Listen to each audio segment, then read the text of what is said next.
Hello everyone, welcome to maths class. आज हम ऐसे नंबर का क्यूब रूट डिस्कस करने वाले हैं जो परफेक्ट नंबर हैं। परफेक्ट नंबर मींस जो किसी ना किसी नंबर का क्यूब हैं, या अगर हम उनका क्यूब रूट निकालें तो उनका आंसर एग्जैक्ट निकले, पॉइंट में ना निकले। इससे पिछले वीडियो में हमने परफेक्ट नंबर का स्क्वायर रूट डिस्कस किया था। अब नेक्स्ट वीडियो में हम नॉन परफेक्ट नंबर का स्क्वायर रूट डिस्कस करेंगे।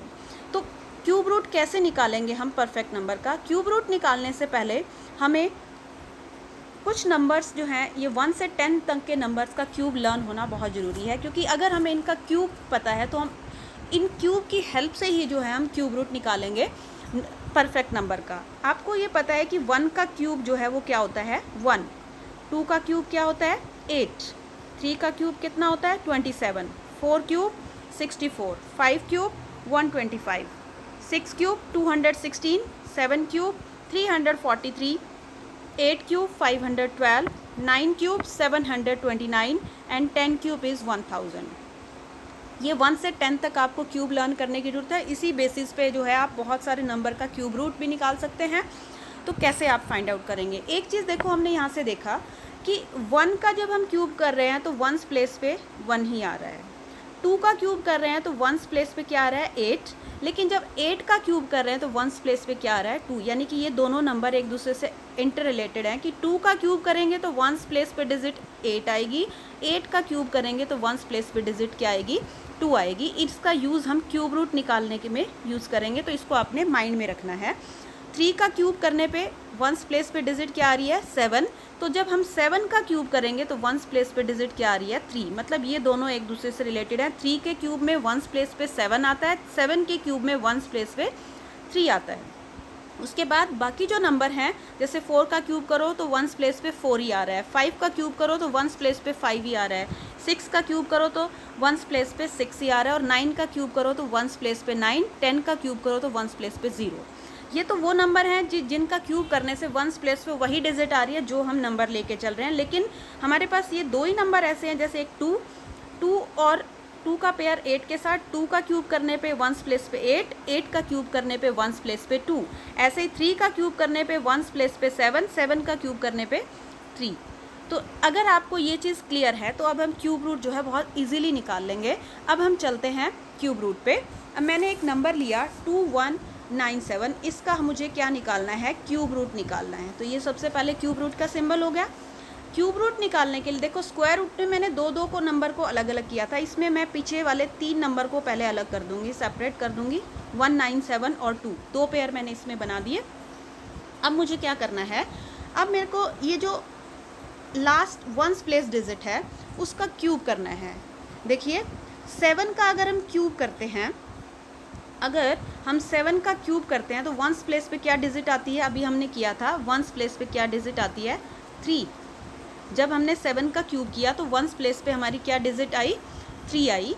ये तो हो गया हमारी 1s प्लेस डिजिट। अब 10s प्लेस डिजिट के लिए क्या करना है, हमें ये देखना है कि ये 2 कौन कौन से क्यूब के बीच में लाई करता है। 1 का क्यूब 1 होता है और 2 का क्यूब कितना होता है 8 होता है। तो यानी कि ये 2 जो है वो 1 के क्यूब और 2 के क्यूब के बीच में लाई करता है। तो 10s प्लेस डिजिट क्या होगी 1। तो इट मीन्स 2197 का क्यूब रूट कितना हो गया 13।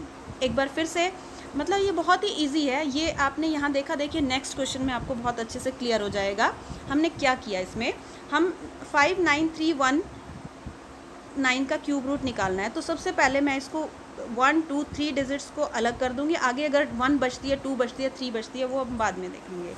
अब हमें ये देखना है कि ये जो 9 है इसका क्यूब करने से 1s प्लेस पे अगर मैं 9 का क्यूब करती हूँ तो 1s प्लेस पे कौन सी डिजिट आती है। अब 9 का क्यूब हमें पता है कि 729 होता है, तो 1s प्लेस पे क्या डिजिट आई 9 आई, तो 1s प्लेस डिजिट निकल गई। अब मुझे ये ढूंढना है कि ये 59 किस किस के क्यूब के बीच में लाई करता है। तो 59 जो है 3 का क्यूब हमारा कितना हो गया 27, और 4 का क्यूब कितना हो गया 64। तो ये 27 जो 59 है वो 3 के क्यूब और 4 के क्यूब के बीच में लाई कर रहा है। तो 10s प्लेस डिजिट क्या आ जाएगी 3। So cube root of 59319 is 39। एक और एग्जांपल हम डिस्कस करते हैं, उसको बहुत अच्छे से आप उससे क्लियर हो जाएगा। हमें जो है इस नंबर का क्यूब रूट निकालना है। पहले मैं इसको 3 नंबर्स को अलग कर लूँगी, जितने इधर बचेंगे वो अलग। अब मुझे इसकी वंस प्लेस डिजिट को उठाना है और ये देखना है कि ये 7 के क्यूब करने पे वंस प्लेस डिजिट पे कौन सा नंबर आता है। हमें ये पता है कि 7 का क्यूब 343 होता है, तो वंस प्लेस की डिजिट कितनी हो गई, 3 हो गई। क्लियर है ये। इसका हमें 7 का क्यूब करना है, क्यूब करने से वंस प्लेस पे जो डिजिट आ रही है उसको वंस प्लेस पे लिख देना है। अब हम मुझे ये देखना है कि ये 250 जो है वो कौन कौन से नंबर के क्यूब के बीच में लाई करता है। तो हमारा 250 जो है 6 के क्यूब के बीच में लाई करता है क्योंकि वो 216 होता है, और 7 के क्यूब के बीच में लाई करता है क्योंकि वो 343 होता है। तो यानी कि 10th प्लेस डिजिट क्या आ जाएगी, 6 आ जाएगी। तो इस तरीके से अगर आप क्यूब रूट निकालोगे तो आपको 2 सेकंड लगेंगे, लेकिन आपको इसके लिए सबसे पहले 1 से 10 तक का क्यूब लर्न होना चाहिए। आपको ये पता होना चाहिए कि किस नंबर का क्यूब करने पे कौन से डिजिट वंस प्लेस पे आती है। बाकी देखिए सिर्फ 4 नंबर्स ऐसे हैं जिनके डिजिट्स जो है वो चेंज होती है, बाकी सब नंबर्स का जब हम क्यूब करते हैं तो सेम डिजिट्स आती है वंस प्लेस पे। 2 का क्यूब करने पे 8 आता है, 8 का क्यूब करने पे 2 आता है, 3 का क्यूब करने पे 7 आता है, 7 का क्यूब करने पे 3 आता है। अगर आपको ये सब चीज़ क्लियर है तो आप इजीली जो है किसी भी नंबर का परफेक्ट नंबर का क्यूब रूट फाइंड आउट कर सकते हैं। So keep learning and keep exploring.